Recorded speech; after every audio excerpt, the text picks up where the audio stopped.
Hello students, how are you? I hope you all are fine. I Hemant welcome you at Hamdisha English classes.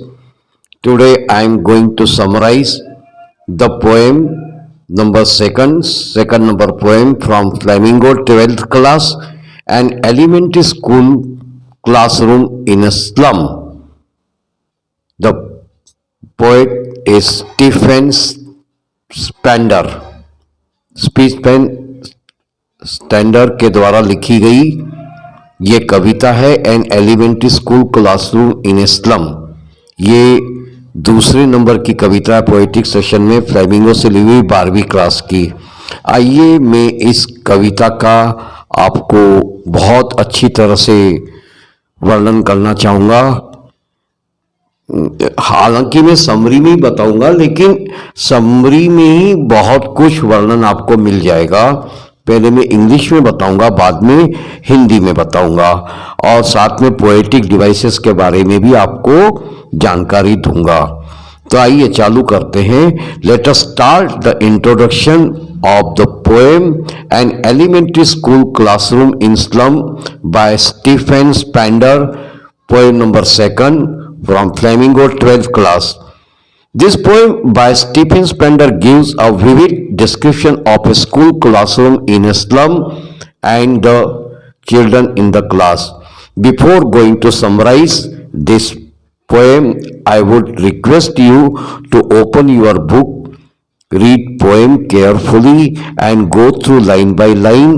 After reading this poem, you can listen to me maybe together also, no problem. So you will be able to get and grasp all important contents so far as this summary is concerned. The school children of a slum, faces of the children are dull. Their appearance shows that they are unwanted. The children have gloomy faces, their heads hanging down low in sadness due to being poor. They have diseased bodies inherited from their parents and are victims of poverty. At the dim end of the room sit one child who has bright eyes which seems to dream of playing outside with squirrels. He is different from the others in the dim dark room. Scene of the classroom is being described over here. The walls of the classroom are dirty. People have denoted different charts and images which have been put up on them. One of them is picture of the great playwright Shakespeare. His head is bald and resembles the rising sun. The next poster of the Tyrolean Valley, full of churches and flowers, which symbolizes the beautiful creation of nature. Another one is a map of the world. To these children, the world is not one shown in these pictures, but it is the one they see out of the classroom window. They are trapped in the slum. Their future is dim and hopeless. They have a dark future as their options in life are limited and are covered with dismay. They are far away from the bright light of knowledge. Away from knowledge, comprehending their pictures is beyond their abilities. There is a reason to get hate. They hate everyone, and for them also. Shakespeare is wicked man. As no one loves them, they dislike everyone. Desire for love and acceptance forces them to do crimes like stealing. The children are so skinny that their clothes are like a skin and their skeleton is visible through them. This is due to lack of nutrition. Really, it happens which everybody, if they are not taking proper diet, this is called lack of nutrition. They have worn looking glasses made of steel which are cheap, heavy and uncomfortable. Their chances of fulfilling their dreams and moving out have been further reduced by building bigger slums. Until they come out of the slums, they will never know what the world looks like. The government system which makes these slums in the cause for these people to live in them. The education system is such that it forces them to live in these slums. They are not given the right to dreams beyond these slums. They have been restricted to the slums. The poet requests the authorities to allow these children to go out of these slums so that the maps on the walls of the classroom become a reality for them. They should be taken to the green fields rather than the dim slums. The sunny, warm scent of the beaches and the bright blue sky will instill a hunger for knowledge in their minds. Then they will absorb all of it. Then these children will become economically empowered. The poem ends with powerful lines. These who makes history are one of who shines like the sun. Conclusion. In the conclusion we say an elementary school classroom in a slum summary tells us about the poor condition of the students. The schools are very poor in condition. The future of these kinds in the dark. The story also teaches us the value of education and the value of all things that we have and many do not. So student, this summary is over here. The poem summary, the name of poem is an elementary school classroom in a slum from 12th class, Flamingo. Second number poem written by Stephen Spender. I hope you will be getting and you will be thoroughly listening, and you might have listened rather. So get ready to face your examinations, to answer the questions which will be asked to you. Now I am turning myself to explain in Hindi summary. विद्यार्थियों, आपका स्वागत है हेमदिशा English classes में। Stephen Spender की एक कविता एक झुग्गी में स्कूल की कक्षा का कक्षों में बच्चों का पूर्ण विस्तृत वर्णन देती है। ये कविता का नाम है an elementary school classroom in slum. दूसरे नंबर की कविता है स्टीफन स्पेंडर के द्वारा लिखी हुई फ्लेमिंगो, 12वीं क्लास से ये ली गई है। The school children of slum, इसका मतलब है, मैं आपको बता रहा हूं समरी हिंदी में सारांश बता रहा हूं। बच्चों के चेहरे सुस्त है। अरे हाँ, मैं एक बार कहना भूल गया, आप किताब खोल के रखिएगा, पूरी कविता पढ़ते जाइए लाइन बाय लाइन और इस को समझते चले जाइए। जो मैं आपको समझा रहा हूं आपको पूरा का पूरा अर्थ समझ में आ जाएगा और आपको कोई दिक्कत नहीं जाएगी परीक्षा में जो प्रश्न या एक्सट्रैक्ट पूछे जाएंगे उसके उत्तर देने के लिए। तो आइए मैं समरी शुरू से चालू करता हूं। The school children of slum, बच्चों के चेहरे सुस्त है। उनकी उपस्थिति से पता चलता है कि वे अवांछित है। बच्चों के चेहरे उदास है। उनके सिर गरीब होने के कारण उदासी में कम लटकते हैं। उनके माता पिता से विरासत में मिले रोगग्रस्त शरीर हैं और वह गरीबी के शिकार हैं। कमरे के मंद मंद छोर पर एक बच्चा बैठा है। उसके पास उज्जवल आंखें हैं जो सपने में लगता है गिलहरी के साथ बाहर खेल रहा है और मंद अंधेरे कमरों में दूसरों से अलग है। आइए हम कक्षा के दृश्य का वर्णन करते हैं। कक्षा की दीवारें एकदम गंदी है। लोगों ने तो तरह तरह प्रकार के चार्ट और चित्र यह स्कूल में दान किए हुए हैं, उन पर लगाए गए हैं। उनमें से एक महान नाटककार शेक्सपियर की तस्वीर है। उसका सिर बाल्ड है, गंजा है, टकला है, जो अपनी भाषा में समझ सको गंजा सिर है और उगते सूर्य के समान है। लेकिन अगला पोस्टर टायरोली घाटी का है जो चर्चों और फूलों से भरा हुआ है, जो प्रकृति की सुंदर रचनाओं का प्रतीक है और एक दुनिया का एक नक्शा है।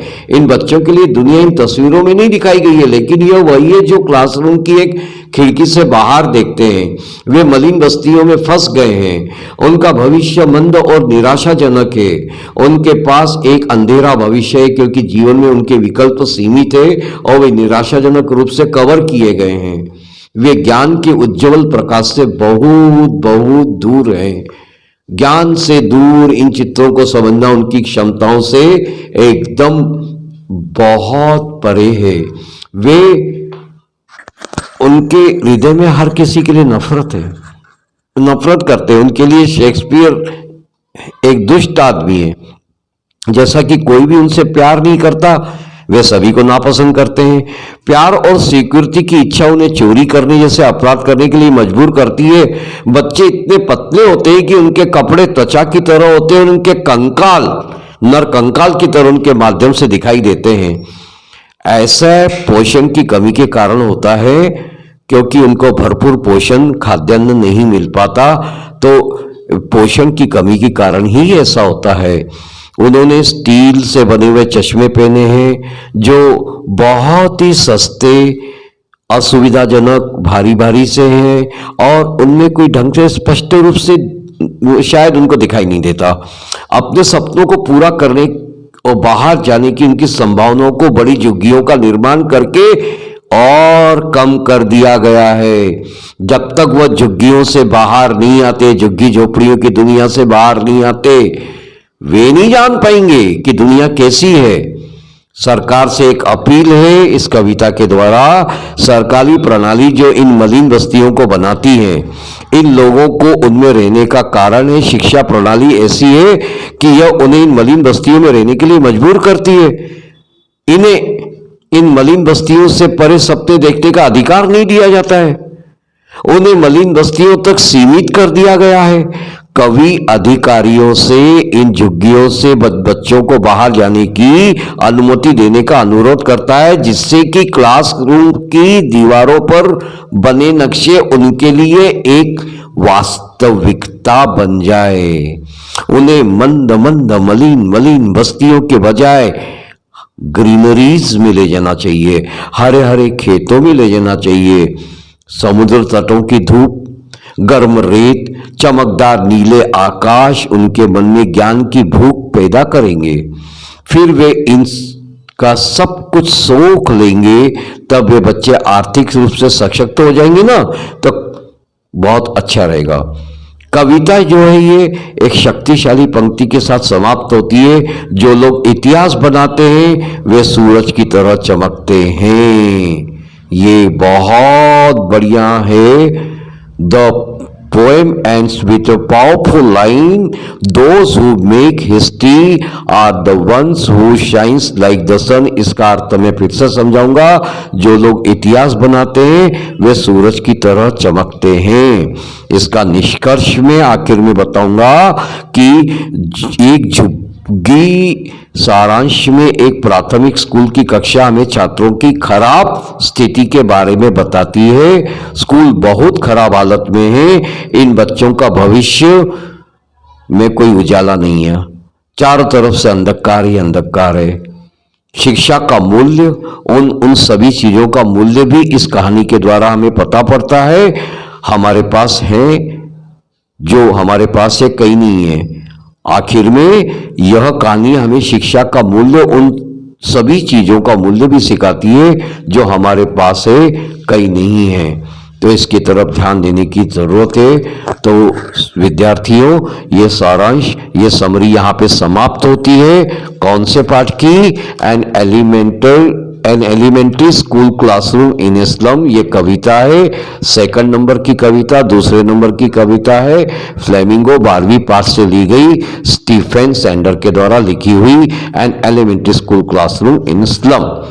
आइए अब यहाँ पे इसके आखिर में कुछ छोटे छोटे से वर्ड मीनिंग्स हैं जो मैं आपके लिए सुविधा के लिए बताना चाहूंगा। स्पष्ट, बिल्कुल सिंपल तरीके से। WEEDS, वीड्स का मतलब होता है अनवांटेड प्लांट्स, मतलब घास पात। Gusty, GUSTY, here full of energy, vigour, झकेदार, बिल्कुल। इसके बाद HEAR, heir, one who gets the property of a person upon his death, इसको बोलते हैं उत्तराधिकारी। नैल्ड, GNARLED, ग्नैल्ड भी बोल सकते हैं, नेल्ड भी बोल सकते हैं। बीटन अपीयरेंसेस, इसको बोलते हैं अपन गांठदार। Stunted, STUNTED, stunted, stunted not stunted, stunted. इसका मतलब होता है अर्ध रूप से ही खिलना, मतलब अविकसित एक प्रकार से, अंडर डेवलप। SLAG का मतलब होता है किसी लायक नहीं, वर्थलेस, यूजलेस, गंदगी। BLOT ब्लॉट, इसका मतलब होता है एक वीक पॉइंट, धब्बा। इसको अंग्रेजी में अपन ब्लेमिश भी बोलते हैं, BLEMISH। तो ये तो स्टूडेंट्स लोग हो गए हैं आपके वर्ड मीनिंग्स।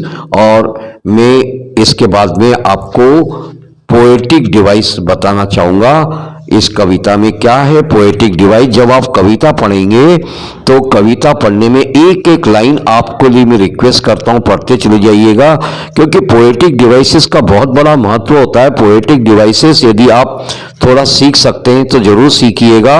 और मेरी जितनी अच्छी कोशिश होती है मैं आपको पोएटिक डिवाइसेस बताना चाहूंगा यहाँ पे, जिसमें कि अगर परीक्षाओं में पूछे जाएंगे तो आपको दिक्कत नहीं होगी। आपसे मेरा नम्र निवेदन है कि एक बार फिर से कविता खोलिएगा। उस कविता में मैं आपको लाइन बाय लाइन बताना चाहूंगा कि कहाँ पे पोएटिक डिवाइस कैसी खोली जाती है। देखिएगा, इसमें एक पोएटिक डिवाइस है मेटाफोर। मेटाफोर का मतलब मैंने पहले अपने एक पोएटिक डिवाइसेस के छोटे से नोट में डाला हुआ है। उसमें लिखा हुआ है कि उपमा देना, उपमा अलंकार जिसको हिंदी में अपन बोलते हैं। इसमें किसकी उपमा कहाँ दी गई है मैं आपको अभी बताता हूँ। मेटाफोर, मेटाफोर के बारे में यहाँ पे देखिए दिया गया है, books the white and green leaves. आप पूरी कविता पढ़ते चले जाएंगे तो आपको अपने आप यहाँ पे दिखता चला जाएगा। बिल्कुल बुक के साथ लिखा हुआ है यहाँ पे, book the white and green leaves. पूरी कविता शुरू से आखिर तक नजर डालिएगा। अगर मैं आपको बताऊंगा तो शायद आपको ढूंढने में बहुत आसानी होगी, फिर आपकी स्टडी क्या होगी। लेकिन चलिए कोई बात नहीं, मैं आपको बताता हूं। कविता जहां खत्म होती है उसकी सबसे आखिरी लाइन के ऊपर सेकंड लास्ट लाइन में books the white and green leaves लिखा हुआ है। ये मेटाफोर है, ये मेटाफोर कहलाता है।